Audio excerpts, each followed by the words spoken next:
I'm glad you're here with me today. Follow along until the very end and drop a comment telling me what city you're watching from. My daughter-in-law called me the afternoon before the graduation ceremony. Her voice was sweet the way candy is sweet, too much of it makes you sick. Dorothy, we need you at the venue by 4. Don't be late. And please, wear something understated. You know how these events are. I was sitting in my car in the parking lot of the Hargrove Hotel in Charleston, South Carolina. In my lap was a manila envelope I hadn't opened yet.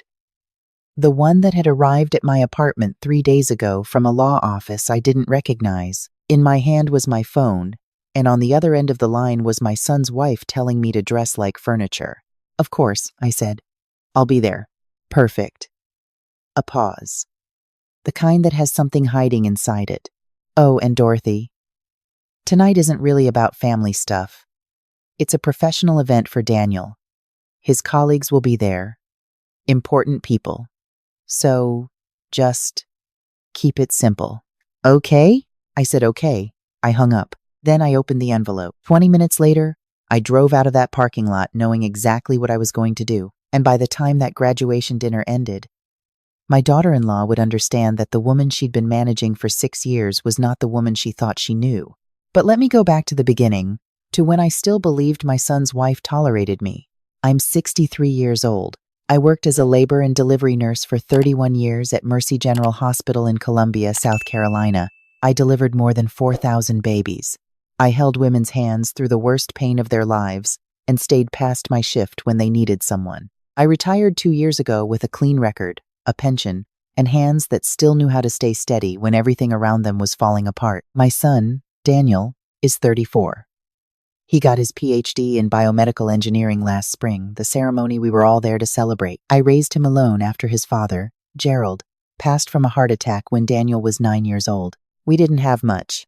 A small house in a working neighborhood, store-brand cereal, library cards instead of streaming services. But Daniel was brilliant and hungry, and I worked double shifts so he could go to summer programs and science camps and eventually a full scholarship to Clemson. He met Melissa at a conference 4 years ago. She came from money old Charlotte money, the kind that has a hyphenated last name and a beach house in Pawleys Island. She was smart and polished and looked at me the way people look at a piece of furniture they inherited but wouldn't have chosen themselves. The first time I met her, she'd asked me what I did. I'm a nurse, I said. Labor and delivery. Oh, she said with a smile that didn't move her eyes. How hands-on. I told myself she was nervous. Meeting your boyfriend's mother is hard. I gave her every benefit of every doubt I had for 3 years, right up until the night I stood outside a hotel ballroom and heard her rehearsing how to explain me to Daniel's colleagues. I hadn't meant to overhear it. I'd arrived at the Hargrove Hotel early, parked, gone inside to find the restroom before the reception. The hallway outside the private event suite was empty, except for me, and the sound of Melissa's voice coming through a door that was barely cracked open. Just tell them she's retired, she was saying. Don't say nurse, say healthcare professional. It sounds better. Another voice I recognized it as her sister, Candace. Why does it matter? Because these are Daniel's colleagues. His department chair is going to be there. The dean. These are people who matter for his career, and I don't need them looking at his mother and doing the math. What math? You know what math. Melissa's voice dropped, but not enough. She looks like a nurse. She talks like a nurse. She's going to start telling birth stories at the dinner table if we don't manage her, Candace. Last time she was at our house, she spent 20 minutes talking to Daniel's advisor about her retirement pension. 20 minutes. I practically had to drag the man away. A pause. I pressed my hand flat against the hallway wall. I've already told Daniel to handle her, Melissa continued. Keep her at the far end of the table, away from Richard and his wife. Richard's on the grant committee. We cannot have Dorothy monopolizing him with hospital stories. That seems a little harsh, Mel. It's strategic. There's a difference. I could hear her adjusting something. Maybe an earring, a bracelet. She's a sweet woman. She's just not calibrated for these environments. The less she talks tonight, the better for everyone. I stood in that hallway for what felt like a very long time. Not calibrated. Handle her. Keep her away. I thought about the double shifts. The nights I fell asleep in the break room because I couldn't afford to drive home and come back. The birthday money I sent Daniel every year until he was 25, even when I was eating rice and canned beans for 2 weeks to make the numbers work. I thought about sitting in the front row of every single graduation he'd ever had, wearing the same navy blazer each time because it was the only blazer I owned, cheering louder than anyone in the room. I wasn't calibrated for these environments.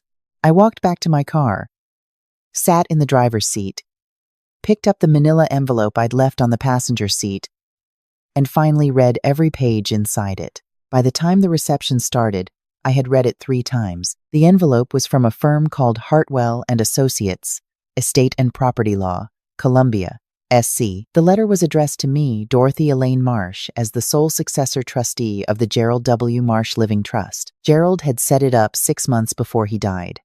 I'd known about the trust in the vague way you know about things you can't bear to look at directly. His lawyer, a quiet man named Thomas Hartwell, had handed me paperwork at the worst moment of my life, and I had signed what he told me to sign and filed it away and never opened it again. I'd been 37 years old with a 9-year-old son and a mortgage, and a grief so heavy I couldn't stand up straight for a year. Thomas Hartwell had retired. His son, James Hartwell, had taken over the firm. James had been trying to reach me for 2 years, through letters I'd glanced at and set aside because they looked like standard estate maintenance. Last month, he'd sent a certified letter that was impossible to ignore, and I'd finally called him. What he told me had taken 3 conversations to fully understand. Gerald had purchased a small commercial building on Gadsden Street in Columbia 18 years before he died. He'd bought it with an inheritance from his uncle, quietly, without telling me, because according to the handwritten note James read to me over the phone, he didn't want me to worry about managing it if anything happened to him. He'd set up a property management company to handle it automatically. The income went into a trust account. The trust named me as beneficiary and successor trustee. I had been receiving quarterly statements to a P.O. box I didn't know existed. The building had 4 commercial tenants.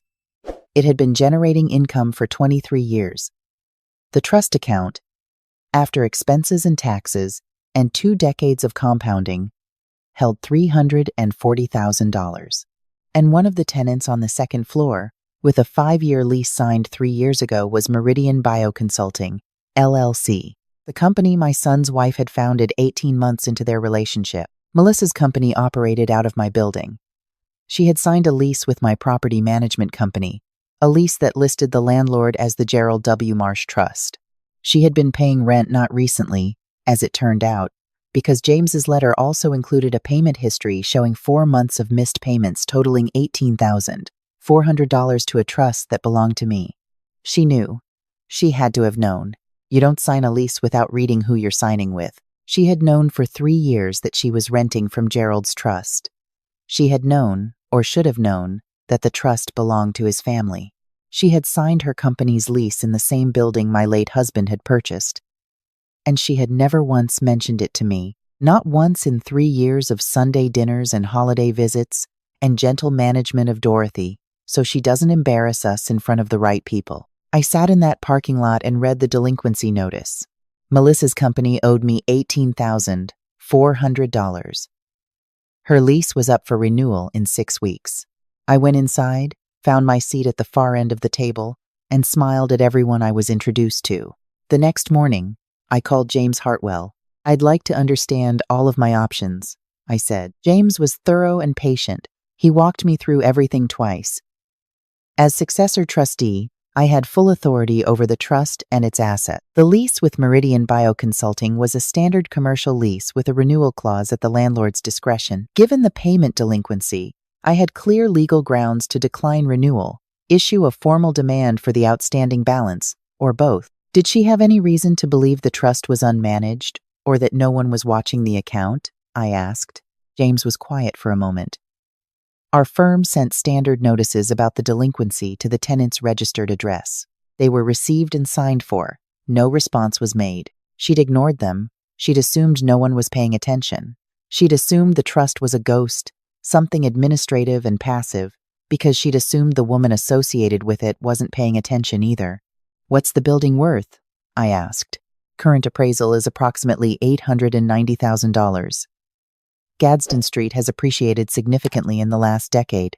I sat with that number for a moment. I'd like to come in this week, I said. James Hartwell's office was on the third floor of a building near the State House, all dark wood and tall windows. He looked like his father, a little same careful way of speaking, same habit of folding his hands when he was choosing words. He was in his early 40s and treated me with the kind of attentiveness that told me he'd dealt with enough people in grief and shock to know how to be gentle. He had everything ready when I arrived. We talked for 2 hours. I asked about the delinquency. He confirmed it was clear-cut. I asked about the renewal. He confirmed it was entirely my choice. I asked about what would happen to Meridian Bioconsulting if I declined to renew. Their lease expires in 6 weeks, he said. Gadsden Street is a desirable location. Finding comparable space on short notice would be difficult and expensive. Given that they're already financially stressed, the missed payments suggest cash flow problems. It could be significantly disruptive to the business. How disruptive? He met my eyes. It depends on how much of their client-facing identity is tied to that address. If they use it for meetings, for credibility, for their professional profile, and it appears they do, losing it abruptly could affect client confidence. I thought about Melissa's voice in the hallway. Not calibrated for these environments. I want to send a formal notice, I said. Not a threat, just the truth. That I'm aware of the delinquency, that I'm the trustee, and that I'll be making decisions about the lease renewal myself. James nodded slowly. I can draft that. I'd also like to attend the renewal meeting in person, not through the property management company. Myself. He looked at me carefully. Mrs. Marsh, may I ask, have you told your son about any of this? I looked at the window, at the State House dome visible between the buildings across the street. Not yet, I said. I want to understand what I have before I decide what to say. Daniel called me 2 days after the graduation dinner. He sounded tired and a little rehearsed, the way he does when Melissa has suggested the talking points in advance. Mom, Melissa mentioned you seemed a little quiet at the dinner. She's worried she offended you somehow. Did something happen? I was in my kitchen making tea. Outside, the azaleas I'd planted last spring were starting to bloom. I'm fine, sweetheart, I said. It was a wonderful evening. You should be very proud. She really does want you two to be close, Mom. She tries. I know she can come across as, Daniel, I said gently. Do you know what the Gerald W. Marsh Trust is? Silence. Dad's. Dad set something up, didn't he? Before he died. I remember you mentioned it once. I never opened it, I said. After your father passed, I couldn't. I just filed everything away and kept moving. But last month, I finally met with the lawyer. His name is James Hartwell. His father handled your dad's estate. More silence. Mom, what's in it? A building on Gadsden Street, I said. And a trust account. With $340,000 in it. I heard him exhale. A long, slow breath. I didn't know, he said finally. I swear, Mom, I didn't know Dad had done that. I know you didn't, sweetheart. But there's something else I need to tell you. I poured my tea, let it cool for a moment. One of the building's tenants is Meridian Bioconsulting. The silence this time was different, heavier. Melissa's company, I said, in case he needed it, said out loud. Mom? She's been renting space in your father's building for 3 years, Daniel. She signed a lease with the trust. She knew who the landlord was, or she should have. She never told me. His voice was very quiet. She never mentioned it. She's also 4 months behind on rent. I heard him set something down. A glass, maybe. Something that needed to be set down carefully. I need to talk to her, he said. That's between you and your wife, I said. I just wanted you to know before the formal notice arrives. I didn't want you to be blindsided. What formal notice? Mom, what are you? I have a meeting scheduled, I said, to discuss the lease renewal. James will be there. I'll be there. And I think Melissa should be there too. So everyone can have an honest conversation, all at the same time. Mom. His voice cracked slightly. Please don't do anything that can't be undone. I looked at the azaleas. Your father planted bulbs in the front yard the winter before he died, I said. I didn't even know they were there until spring. All those years, things kept blooming that he'd put there for me. I just wasn't paying attention. I paused. I'm paying attention now.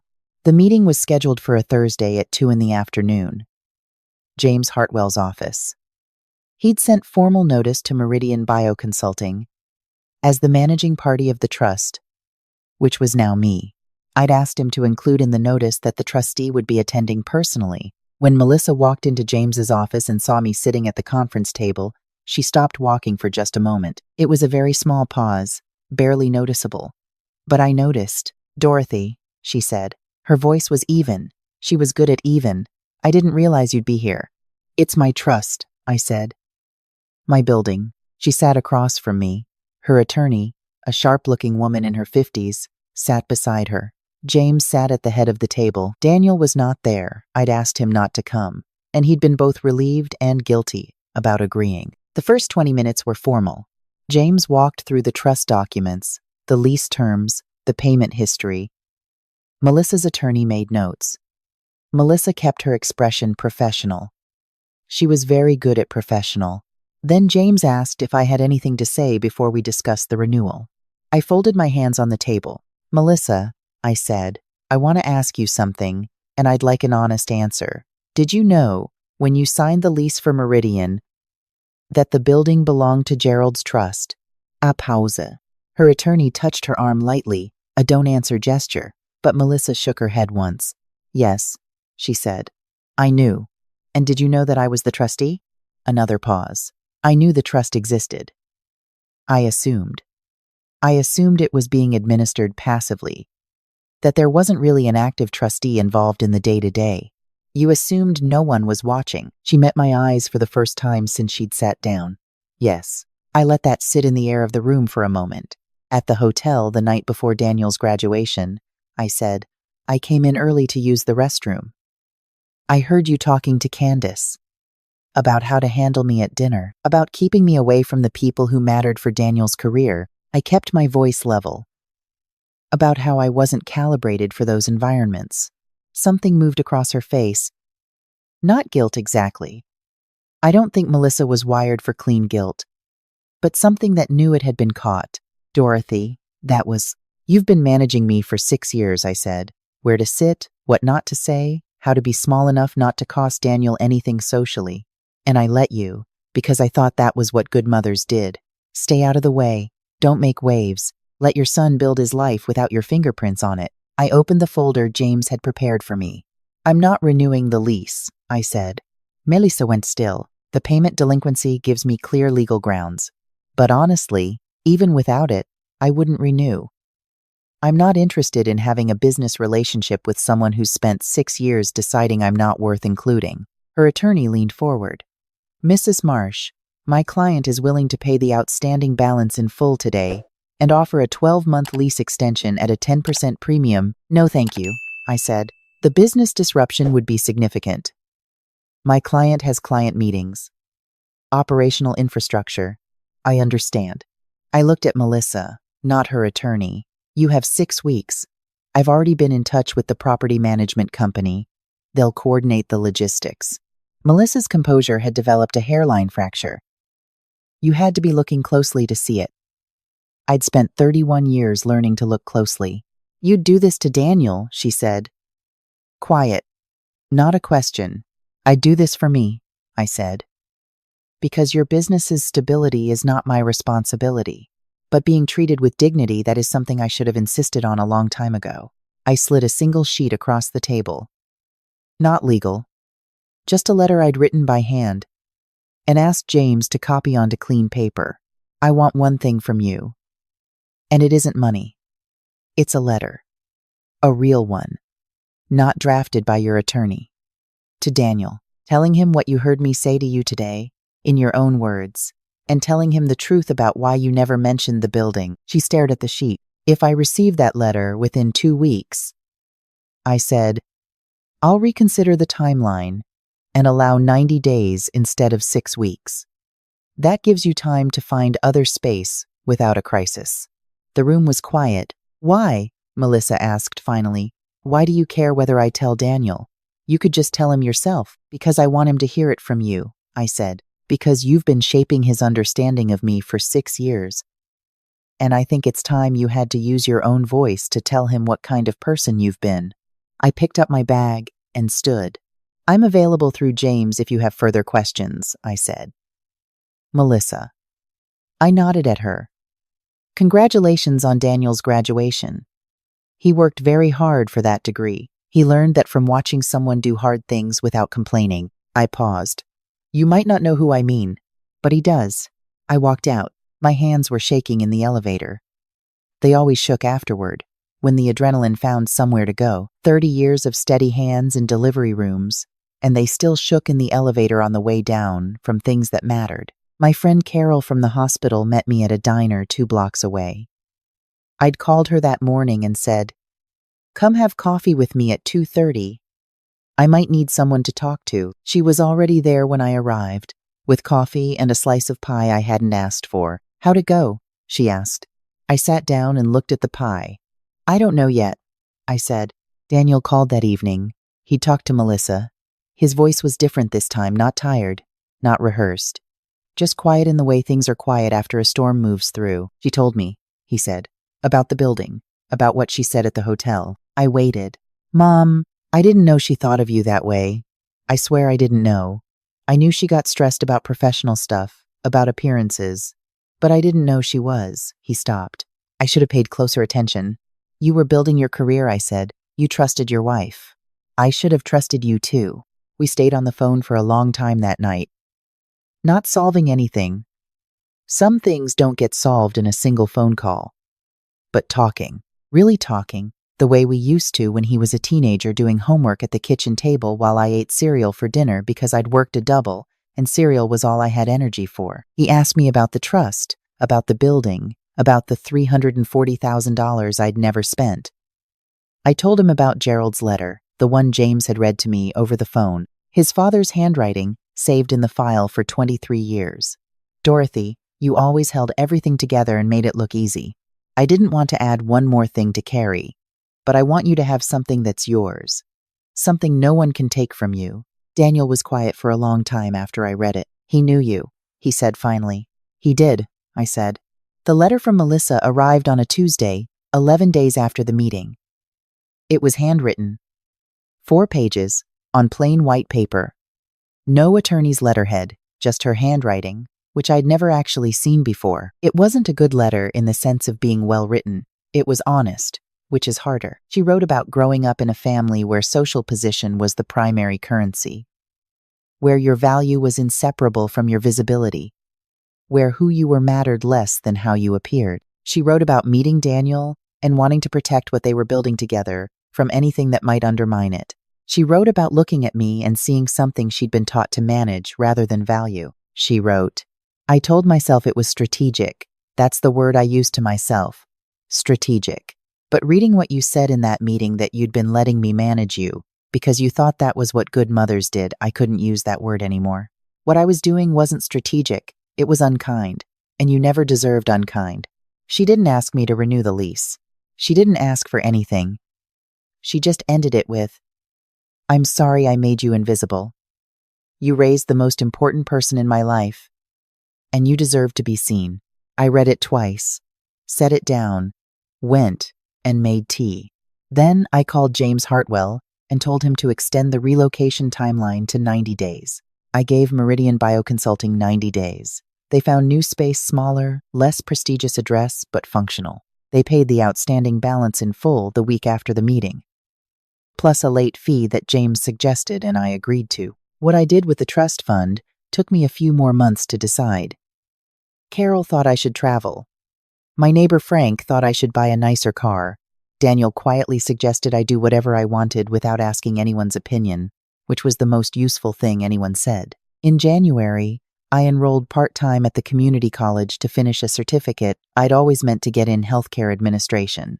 I was the oldest person in the class by about 30 years. The instructor called me by my first name. The other students eventually stopped being surprised that I answered questions correctly. I also found a tenant for the 2nd floor of the building on Gadsden Street, a small nonprofit that trained community health workers, mostly women from underserved neighborhoods, who wanted to work in healthcare but needed credentials and someone to believe in them. I gave them a 5-year lease, at a rate James told me was, and I quote, "aggressively below market." "You're leaving money on the table," he said. I know what I'm doing with it, I said. Melissa sent me a text 4 months after the meeting. Just one line. Meridian got its biggest contract yet. New space, new energy. Thank you for the 90 days. I read it 3 times trying to decide how I felt about it.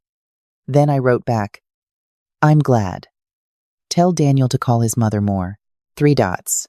Then, he will. I'll make sure. I don't know what Melissa and I will be to each other going forward. Some bridges get rebuilt and some don't. And it's too early to know which kind this is. What I know is that we're both trying to be honest now, in a way we weren't before, and honesty is a place to start. What I know is that Gerald left me something I never saw coming, and it wasn't the building or the money. It was the moment in that conference room when I stopped waiting for someone to decide I was worth including and decided it myself. I'm 63 years old. My hands are steadier than they've ever been. I still work the occasional volunteer shift at Mercy General, in the maternity ward, when they need an extra set of experienced hands. I hold women through the worst pain of their lives, and I stay past my shift when they need someone there. I am calibrated perfectly for those environments. And every morning, I drive down Gadsden Street on my way to the college. Past the building with the Marsh Trust placard by the door, and I think about Gerald planting things in the dark that bloomed long after he was gone. I think, look at what he built for me. And then I think, look at what I built for myself.